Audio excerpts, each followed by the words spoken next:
जय श्री हरि विष्णु। दोस्तों, आपका मेरे चैनल में स्वागत है। आज हम आपके लिए वैभव लक्ष्मी व्रत की कथा लेकर आए हैं। तो दोस्तों, कथा पूरी सुनिएगा, बीच में कथा नहीं छोड़ना चाहिए, तभी पुण्य फलों की प्राप्ति होती है। और कथा सुनने से पहले लक्ष्मी जी के 8 स्वरूपों का और श्रीयंत्र का सच्चे दिल से प्रणाम करें और इसके बाद लक्ष्मी स्तवन का पाठ करें। तो आइए लक्ष्मी स्तवन सुनते हैं। या रक्तांबुज वासनी विलसनी चंडासु तेजस्वी या रक्ता रुद्राम्बरा हर्षखी या श्री मलोन्हादिनी या रत्नाकर मंथनांत प्रगंडिता विष्णुशा गेहिनी क्षमाम पातु मनोरमा भगवती लक्ष्मी पद्मावती। हिंदी भावार्थ है, जो लाल कमल में रहती हैं, जो अपूर्व कांति वाली हैं, जो असह्य तेज वाली हैं, जो पूर्ण रूप से लाल हैं, जिसने रक्त रूप वस्त्र पहने हैं, जो भगवान विष्णु को अति प्रिय हैं, जो लक्ष्मी मन को आनंद देती हैं, जो समुद्र बंधन से प्रकट हुई हैं, जो विष्णु भगवान की पत्नी हैं, जो कमल से जन्मी हैं और जो अति से पूज्य हैं, वैसे हे लक्ष्मी देवी आप मेरी रक्षा करें। आइए अब कथा सुनते हैं वैभव लक्ष्मी व्रत की। एक बड़ा शहर था। इस शहर में लाखों लोग रहते थे। पहले के ज़माने के लोग साथ साथ रहते थे और एक दूसरे के काम आते थे, पर नए ज़माने के लोगों का स्वरूप अलग सा है। सब अपने काम में रत रहते हैं, किसी को किसी की परवाह नहीं होती है। घर के सदस्यों को भी एक दूसरे की परवाह नहीं होती है। भजन कीर्तन, भक्ति भाव, दया माया, परोपकार जैसे संस्कार कम हो गए हैं। शहर में बुराइयाँ बढ़ गई थी। शराब, जुआ, रेस, व्यभिचार, चोरी, डकैती वगैरह बहुत से गुनाह शहर में होते थे। कहावत है कि हजारों निराशा में एक अमर आशा छिपी हुई होती है। इसी तरह इतनी सारी बुराइयों के बावजूद शहर में कुछ अच्छे लोग रहते थे। ऐसे अच्छे लोगों में शीला और उनके पति की गृहस्थी मानी जाती थी। शीला धार्मिक प्रकृति की और संतोषी थी। उनका पति भी विवेकी और सुशील था। शीला और उनकी पति ईमानदारी से जीते थे। वे किसी की बुराई नहीं करते थे। प्रभु भजन में समय अच्छी तरह से व्यतीत कर रहे थे। उनकी गृहस्थी एक आदर्श गृहस्थी थी और शहर के सभी लोग उनकी गृहस्थी की भरपूर सराहना करते थे। शीला की गृहस्थी इसी तरह खुशी खुशी चल रही थी, पर कहा जाता है कि कर्म की गति अकल है। विधाते के लिखे लेख को कोई नहीं समझ सकता है। इंसान का नसीब पल भर में राजा को रंक और रंक को राजा बना देता है। शीला के पद के अगले जन्म के कर्म भोगने के बाकी रह गए थे कि वह बुरे लोगों से दोस्ती कर बैठा। वह जल्द से जल्द करोड़पति होने के ख्वाब देखने लगा, इसलिए वह रास्ते पर चढ़ गया और करोड़पति की बजाय रोडपति बन गया, यानी रास्ते पर भटकते भिखारी जैसी उसकी हालत हो गई थी। शहर में शराब, जुआ, रेस, चरस, गांजा वगैरह बंदियां फैली हुई थी। उसमें शीला का पद भी फंस गया। दोस्तों के साथ उसे भी शराब की आदत हो गई। जल्द से जल्द पैसे वाला बनने की लालच में दोस्तों के साथ रेस जुआ भी खेलने लगा। इस तरह बचाई हुई धनराज, पत्नी, गहने सब कुछ रेस जुए में गंवा दिए थे। इसी तरह एक वक्त ऐसा भी था कि वह सुशील पत्नी शीला के साथ मजे में रहता था और प्रभु भजन में सुख शांति से वक्त व्यतीत करता था। उसके बजाय घर में दरिद्रता और भुखमरी फैल गई। सुख से खाने के बजाय 2 वक्त भोजन के लाले पड़ गए और शीला की पति को गालियां खाने का वक्त आया। शीला सुशील और संस्कारी स्त्री थी। उसके पति के बर्ताव से बहुत दुख हुआ, किंतु वह भगवान पर भरोसा करके बड़ा दिल रखकर दुख सहने लगी। कहा जाता है कि सुख के पीछे दुख और दुख के पीछे सुख आता है, इसलिए दुख के बाद सुख आएगा। ऐसी श्रद्धा के साथ शीला प्रभु भक्त में लीन रहने लगी। इसी तरह शीला असह्य दुख सहते सहते प्रभु भक्त में वक्त बिताने लगी। अचानक एक दिन दोपहर के उनके द्वार पर किसी ने दस्तक दी। शीला सोच में पड़ गई कि मुझ जैसे गरीब के घर इस वक्त कौन आया होगा। फिर भी द्वार पर आए हुए अतिथि का आदर करना चाहिए। ऐसे आर्धधन के संस्कार वाली शीला ने खड़े होकर द्वार खोला तो देखा सामने एक माजी खड़ी थी। वे बड़ी उम्र की लगती थी, किंतु उनके चेहरे पर अलौकिक तेज निखर रहा था। उनकी आंखों में से मानो अमृत बह रहा था। उनका भव्य चेहरा करुणा और प्यार से छलकता था। उनको देखते ही शीला के मन में अपार शांति छा गई। वैसे शीला इस माजी को पहचानती नहीं थी, फिर उनको देखकर शीला के रोम में आनंद छा गया। शीला माजी को आदर के साथ घर ले आई। घर में बिठाने के लिए कुछ भी नहीं था, अतः शीला ने सकुचाकर एक फटी हुई चादर पर उनको बिठाया।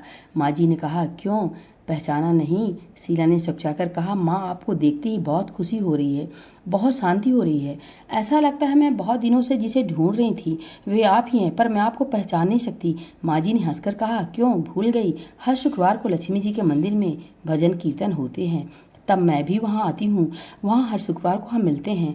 पति गलत रास्ते पर चढ़ गया था। तब से शीला बहुत दुखी हो गई थी और दुख की मारी वह लक्ष्मी जी के मंदिर में भी नहीं जाती थी। बाहर के लोगों के साथ नज़र मिलाते भी उसे शर्म लगती थी। उसने याददाश्त पर जोर दिया। यह माँ जी याद नहीं आ रहे थे।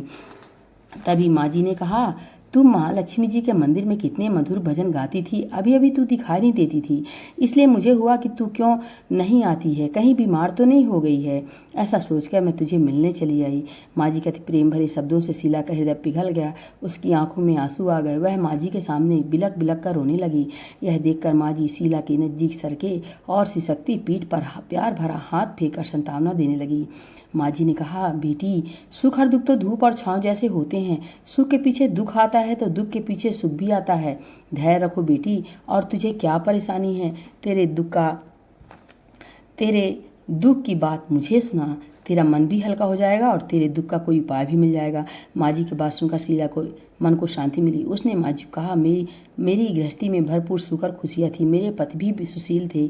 भगवान की कृपा से पैसे की बात में भी हमें संतोष था। हम शांति से गृहस्थी चलाते ईश्वर भक्ति में अपना समय व्यतीत कर रहे थे। एकाएक हमारा भाग हमसे रूठ गया। मेरे पति को बुरी दोस्ती हो गई और बुरी दोस्ती की वजह से शराब, जुआ, रेस, चरस, गांजा वगैरह खराब बातों के शिकार हो गए और उन्होंने सब कुछ गंवा दिया और हम रास्ते के भिखारी जैसे बन गए। यह सुन माँ जी ने कहा, सुख के पीछे दुख और दुख के पीछे सुख आता ही रहता है। ऐसा भी कहा जाता है कि कर्म की गति न्यारी होती है। हर इंसान को अपने कर्म भुगतने ही पड़ते हैं। इसलिए तू चिंता मत कर, अब तू कर्म भुगत चुकी है। अब तुम्हारे सुख के दिन अवश्य आएंगे। तू तो महालक्ष्मी जी की भक्त है। महालक्ष्मी जी तो प्रेम और करुणा के अवतार हैं। वे अपने भक्तों पर हमेशा ममता रखती हैं। इसलिए तू धैर्य रखे, माँ लक्ष्मी जी का व्रत कर, इससे सब कुछ ठीक हो जाएगा। माँ लक्ष्मी जी का व्रत करने की बात सुनकर शीला के चेहरे पर चमक आ गई। उसने पूछा, माँ लक्ष्मी जी का व्रत कैसे किया जाता है? वह मुझे समझाइए, मैं व्रत अवश्य करूंगी। माँ जी ने कहा, बेटी, माँ लक्ष्मी जी का व्रत बहुत सरल है। उसे वरदलक्ष्मी व्रत या वैभवलक्ष्मी व्रत कहा जाता है। यह व्रत करने वाले की सब मनोकामना पूर्ण होती है। यह सुख संपत्ति और यश प्राप्त करता है। ऐसा कहकर माँ जी वैभवलक्ष्मी व्रत की विधि कहने लगी। बेटी, वैभवलक्ष्मी व्रत वैसे तो सीधा साधा व्रत है, किंतु कई लोग यह व्रत गलत तरीके से करते हैं तो उसका फल नहीं मिलता है। कई लोग कहते हैं कि सोने की, गहने की, हल्दी कुमकुम से पूजा करो, बस व्रत हो गया। पर ऐसा नहीं है। कोई भी व्रत शास्त्रीय विधि पूर्वक करना चाहिए, तभी उसका फल मिलता है। सिर्फ सोने के गहने की पूजा करने से फल मिल जाता हो तो आज सभी लखपति बन गए होते। सच्ची बात यह है कि सोने के गहनों का विधि से पूजन करना चाहिए। व्रत की उद्यापन विधि भी शास्त्रीय विधि मुताबिक करना चाहिए, तभी यह वैभवलक्ष्मी व्रत फल देता है। यह व्रत शुक्रवार को करना चाहिए। सुबह में स्नान करके स्वच्छ कपड़े पहनो और सारा दिन मन में जय माँ लक्ष्मी गान करते रहो। किसी की चुगली नहीं करनी चाहिए। शाम को पूरब दिशा में मुंह रख सके इसी तरह आसन पर बैठ जाओ। सामने पाटा रखकर उसके ऊपर रुमाल रखो। रुमाल पर चावल का छोटा सा ढेर करो। उस ढेर पर पानी से भरा तांबे का कलश रखकर कलश पर एक कटोरी रखो। उस कटोरी में एक सोने का गहना रखो। सोने का ना हो तो चांदी का भी चलेगा, चांदी का ना हो तो नगद रुपया भी चलेगा। बाद में घी का दीपक जलाकर धूप बत्ती सुलगाकर रखो। माँ लक्ष्मी जी के बहुत स्वरूप हैं और माँ लक्ष्मी जी को श्रीयंत्र अति प्रिय हैं। अतः वैभवलक्ष्मी के पूजन विधि करते वक्त सर्वप्रथम श्रीयंत्र और लक्ष्मी जी के विविध स्वरूपों का सच्चे दिल से दर्शन करो। उसके बाद माँ लक्ष्मी के स्तवन का पाठ करो। बाद में कटोरी में रखे हुए गहने रुपए को हल्दी कुमकुम और चावल चढ़ाकर पूजा करो और लाल रंग का फूल चढ़ाओ। शाम को कोई मीठी चीज बनाकर उसका प्रसाद रखो। ना हो सके तो शक्कर या गुड़ भी चल सकता है। फिर आरती करके 11 बार सच्चे हृदय से जय माँ लक्ष्मी बोलो। बाद में 11 या 21 शुक्रवार यह व्रत करने का दृढ़ संकल्प माँ के सामने करो और आपकी जो मनोकामना हो वह पूरी करने को माँ लक्ष्मी जी की विनती करो। फिर माँ का प्रसाद बांट दो और थोड़ा प्रसाद अपने लिए रखो। अगर आप में शक्ति हो तो सारा दिन उपवास रखो और सिर्फ प्रसाद खाकर शुक्रवार करो। ना शक्ति हो तो एक बार शाम को प्रसाद ग्रहण करते समय खाना खा लो। अगर थोड़ी शक्ति भी ना हो तो 2 बार भोजन कर सकते हैं। बाद में कटोरी में रखा या गहना रुपया ले लो।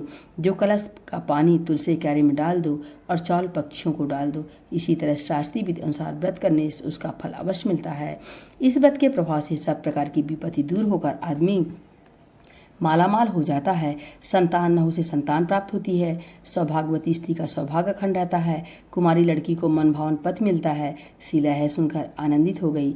फिर पूछा, माँ, आपने वैभवलक्ष्मी व्रत की जो शास्त्रीय विधि बताई है वैसे मैं अवश्य करूँगी, किंतु इसकी द्वापन विधि किस तरह करनी चाहिए यह भी कृपा करके सुनाइए। माँ जी ने कहा, 11 या 21 जो मन्नत मानी हो उतने शुक्रवार है वैभवलक्ष्मी व्रत पूरी श्रद्धा से और भावना से करना चाहिए। ये व्रत की आखिरी शुक्रवार को जो शास्त्रीय विधि अनुसार उद्यापन विधि करनी चाहिए वह मैं तुझे बताती हूँ। आखिरी शुक्रवार को खीर या नैवेद्य रखो। पूजन विधि हर शुक्रवार को करते हैं वैसे ही करनी चाहिए। पूजन विधि के बाद श्रीफल फोड़ो और कम से कम 7 कुमारी या सौभाग्यशाली स्त्रियों को कुमकुम का तिलक करके साहित्य संगम की वैभवलक्ष्मी व्रत की एक पुस्तक उपहार में देनी चाहिए और सबको खीर का प्रसाद देना चाहिए। फिर धनलक्ष्मी स्वरूप वैभव लक्ष्मी स्वरूप माँ लक्ष्मी जी की छवि को प्रणाम करें। माँ लक्ष्मी जी का स्वरूप वैभव देने वाला है। प्रणाम करके मन ही मन भावुकता से माँ की प्रार्थना करते वक्त कहें कि हे माँ धनलक्ष्मी, हे माँ वैभव लक्ष्मी, मैंने सच्चे हृदय से आपका वैभव लक्ष्मी व्रत पूर्ण किया हो, तो हे माँ हमारी मनोकामना पूर्ण करो, हमारा सबका कल्याण करो। जिसे संतान न हो उसे संतान देना, सौभाग्यशाली स्त्री का सौभाग्य अखंड रखना, कुमारी लड़की को मनभावन पद देना, आपका चमत्कारी वैभव लक्ष्मी व्रत जो करे उनकी सब विपत्ति दूर करना, सबको सुखी रखना। हे माँ आपकी महिमा अपरंपार है। इस तरह से माँ की प्रार्थना करके माँ लक्ष्मी जी का धनलक्ष्मी स्वरूप को भाव से वंदन करो। माँ जी के पास से वैभव लक्ष्मी व्रत की शास्त्रीय विधि सुनकर शीला भाव विभोर उठी। उसे लगा मानो सुख का रास्ता मिल गया है। उसने आंखें बंद करके मन ही मन उसी क्षण संकल्प लिया कि हे वैभव लक्ष्मी माँ, मैं भी माँ जी के कहे मुताबिक श्रद्धा से शास्त्रीय विधि अनुसार वैभव लक्ष्मी व्रत 21वीं शुक्रवार तक करूंगी और व्रत की शास्त्रीय विधि अनुसार उद्यापन विधि करूंगी। शीला ने संकल्प करके आंखें खोली तो सामने कोई नहीं था। वह विस्मित हो गई कि माँ जी कहाँ गए। यह माँ जी दूसरा कोई ना था, साक्षात लक्ष्मी जी थी। शीला लक्ष्मी जी की भक्ति थी, इसलिए अपने भक्त को रास्ता दिखाने के लिए माँ लक्ष्मी जी माँ जी का स्वरूप धारण कर शीला के पास आई थी। दूसरे दिन शुक्रवार था। सवेरे स्नान करके स्वच्छ कपड़े पहनकर शीला मन ही मन श्रद्धा से और पूरे भाव से जय माँ लक्ष्मी का मन ही मन रटन करने लगी। सारा दिन किसी की चुगली नहीं की। शाम हुई तब हाथ पाँव मुंह धोकर शीला पूरब दिशा में मुंह करके बैठी। घर में पहले सोने के बहुत से गहने थे, पर पतियों ने गलत रास्ते पर चढ़कर सब गहने गिरवी रख दिए थे। पर नाक की चुन्नी बच गई थी। नाक की चुन्नी निकाल कर उसे धोकर शीला ने कटोरी में रख दी। सामने पाटे पर रुमाल रखकर मुट्ठी भर चावल का ढेर किया। उस तांबे का कलश पानी भर कर रखा। उसके ऊपर चुन्नी वाली कटोरी रखी। फिर माँ जी ने कही थी वह शास्त्रीय विधि अनुसार वंदन स्तवन का और पूजा वगैरह किया और घर में थोड़ी शक्कर थी वह प्रसाद में रखकर वैभव लक्ष्मी व्रत किया। यह प्रसाद पहले पति को खिलाया। प्रसाद खाती पति के स्वभाव में फर्क पड़ गया। उस दिन उसने शीला को मारा नहीं, सताया भी नहीं। शीला को बहुत आनंद हुआ। उनके मन में वैभव लक्ष्मी व्रत के लिए श्रद्धा बढ़ गई। शीला ने पूर्ण श्रद्धा भक्ति से 21 शुक्रवार तक वैभव लक्ष्मी व्रत किया। 21वें शुक्रवार को माँ जी के कहे मुताबिक उद्यापन विधि करके 7 स्त्रियों को वैभव लक्ष्मी व्रत की 7 पुस्तकें उपहार में दी। फिर माता जी के धनलक्ष्मी स्वरूप की छवि को वंदन करके भाव से मन ही मन प्रार्थना करने लगी। हे माँ धनलक्ष्मी, मैंने आपका वैभव लक्ष्मी व्रत करने की मन्नत मानी थी, वह व्रत आज पूर्ण किया है। हे माँ मेरी हर विपत्ति दूर करो, हमारा सबका कल्याण करो। जिसे संतान न हो उसे संतान देना, सौभाग्यवती स्त्री का सौभाग्य अखंड रखना, कुमारी लड़की को मनभावन पद देना, आपका चमत्कारी वैभव लक्ष्मी व्रत जो करे उनकी सब विपत्ति दूर करना, सबको सुखी करना। हे माँ आपकी महिमा अपरंपार है। ऐसा बोलकर लक्ष्मी जी के धनलक्ष्मी स्वरूप की छवि को प्रणाम किया। इस तरह शास्त्रीय विधिपूर्वक शीला ने श्रद्धा से व्रत किया और तुरंत ही उसे फल मिला। उसका पति गलत रास्ते पर चला गया था, वह अच्छा आदमी हो गया और कड़ी मेहनत करके व्यवसाय करने लगा। माँ लक्ष्मी जी के वैभव लक्ष्मी व्रत के प्रभाव से उसको ज़्यादा मुनाफा होने लगा। उसने तुरंत शीला के गिरवी रखे गहने छुड़ा लिए। घर में धन की बाढ़ सी आ गई। घर में पहले जैसे सुख शांति छा गई। वैभव लक्ष्मी व्रत का प्रभाव देखकर मोहल्ले की दूसरी स्त्रियाँ भी शास्त्रीय विधिपूर्वक वैभव लक्ष्मी व्रत करने लगी। हे माँ धनलक्ष्मी, आप जैसे शीला पर प्रसन्न हुई उसी तरह आपका व्रत करने वाले सब पर प्रसन्न होना, सबको सुख शांति देना। जय धनलक्ष्मी माँ, जय वैभव लक्ष्मी माँ, जय धनलक्ष्मी माँ, जय वैभव लक्ष्मी माँ। महालक्ष्मी जी की स्तुति। महादेवी महालक्ष्मी नमस्ते त्वं विष्णुप्रिय शक्तिदायी। महालक्ष्मी नमस्ते दुर्भंजन शय्या प्राप्ति निमित्ताय। महालक्ष्मी नमाम्यम पतितो द्वारिणी देवी नमाम्यम पुनः पुनः। वेदांस्तवा शस्त्रवंती शास्त्राणि चाम मुहुर्मः। देवांस्तवाम प्रणमन्ति ही लक्ष्मी देवी नमस्तुते। नमस्ते महालक्ष्मी नमस्ते भवभंजनी। भुक्ति मुक्ति न लभते महादेवी त्वयि कृपा विना। सुख सौभाग्यम न प्राप्नोति पतलक्ष्मी न वित्ते न तत्फलं समाप्नोति। महालक्ष्मी नमाम्यम देहि सौभाग्यमारोग्यम देहि मे परमं सुखम। नमस्ते आद्यशक्ति त्वं नमस्ते भीड़भंजनी। विदेहि देवी कल्याणम विदेहि परमं श्रियम्। विधावंतम यशवंतम लक्ष्मंतम जन्म कुरु। अचिंत रूप चरते सर्वशत्रु विनाशिनी। नमस्ते महामाया सर्वसुख प्रदायिनी। नमाम्यम महालक्ष्मी नमाम्यम सुरेशी। नमाम्यम जगदात्री नमाम्यम परमेशी। तो दोस्तों ये थी श्री महालक्ष्मी जी की स्तुति। आइए अब आरती करते हैं महालक्ष्मी जी की। ओम जय लक्ष्मी माता मैया जय लक्ष्मी माता। तुमको निस दिन सेवत मैया जी को निस दिन सेवत। हरि विष्णु विधाता ओम जय लक्ष्मी माता। उमा रमा ब्रह्माणी तुम्हें ही जग माता मैया तुम्हें ही जग माता। सूर्य चंद्रमा ध्यावत सूर्य चंद्रमा ध्यावत। नारद ऋषि गाता ओम जय लक्ष्मी माता। दुर्गा रूप निरंजनी सुख संपत्ति दाता, मैया सुख संपत्ति दाता। जो कोई तुमको ध्याता, मैया जी को जो कोई ध्याता, रिद्धि सिद्धि धन पाता ओम जय लक्ष्मी माता। तुम्हें पाताल निवासनी, तुम्हें ही सुबेदाता, मैया तुम्हें ही सुबेदाता। कर में प्रभाव प्रकाशनी, कर में प्रभाव प्रकाशनी, भावनिधि की त्राता ओम जय लक्ष्मी माता। जिस घर में तुम रहती सब सद्गुण आता, मैया सब सद्गुण आता। सब संभव हो जाता, सब संभव हो जाता, मन नहीं घबराता ओम जय लक्ष्मी माता। तुम्हें बिन यज्ञ न होवे, वास्ते न कोई पाता, मैया वास्ते न कोई पाता। खान पान का वैभव, खान पान का वैभव, सब तुमसे आता ओम जय लक्ष्मी माता। शुभ गुण मंदिर सुंदर, क्षीरो दधि जाता, मैया क्षीरो दधि जाता। रत्न चतुर्दश तुम बिन, रत्न चतुर्दश तुम बिन कोई नहीं पाता ओम जय लक्ष्मी माता। महालक्ष्मी जी की आरती जो कोई नर गाता, मैया जो कोई नर गाता, उरे आनंद समाता, उरे आनंद समाता, पाप उतर जाता ओम जय लक्ष्मी माता। ओम जय लक्ष्मी माता, मैया जय लक्ष्मी माता। तुमको निस दिन सेवत हरि विष्णु विधाता ओम जय लक्ष्मी माता। बोलो प्रेम से सभी भक्तजन भगवती महालक्ष्मी की जय, वैभवलक्ष्मी माता की जय, धनलक्ष्मी माता की जय।